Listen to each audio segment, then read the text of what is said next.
PAS Aceh.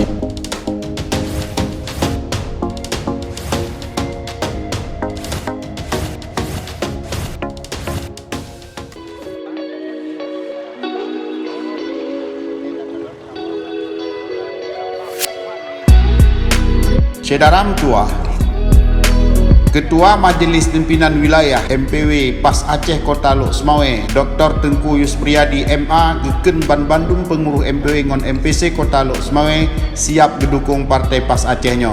Serta gelake masyarakat bergedukung partai nyan gepegot ngon gedeklarasikan le ulama Acehnya.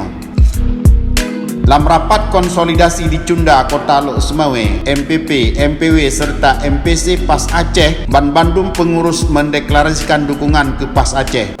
Assalamualaikum warahmatullahi wabarakatuh. Waalaikumsalam warahmatullahi wabarakatuh. Kami seluruh pengurus Partai PAS yang dibangun dan didirikan, dideklarasikan oleh para ulama hari ini siap untuk bekerja.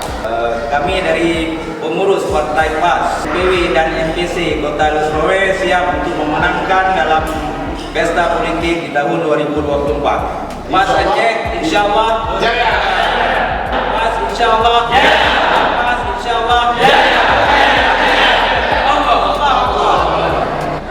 Majelis Pimpinan Wilayah Tanfiziah Partai Adil Sejahtera Aceh PAS Aceh Kota Lok Semawe periode 2020-2025, Ketua Tengku Yuspriyadi MA, Wakil Ketua Tengku Muhammad Husaini Esos, Sekretaris Tengku Irfan Jalaluddin Esos, Wakil Sekretaris Nur Malah Hayati SPD, Bendahara Raisah SPDI. Gepete Liham dan Budiman Rot Cunda Lok Semawe.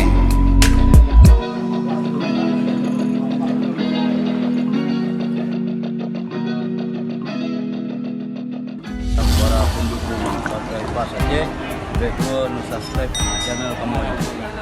Assalamualaikum warahmatullahi wabarakatuh.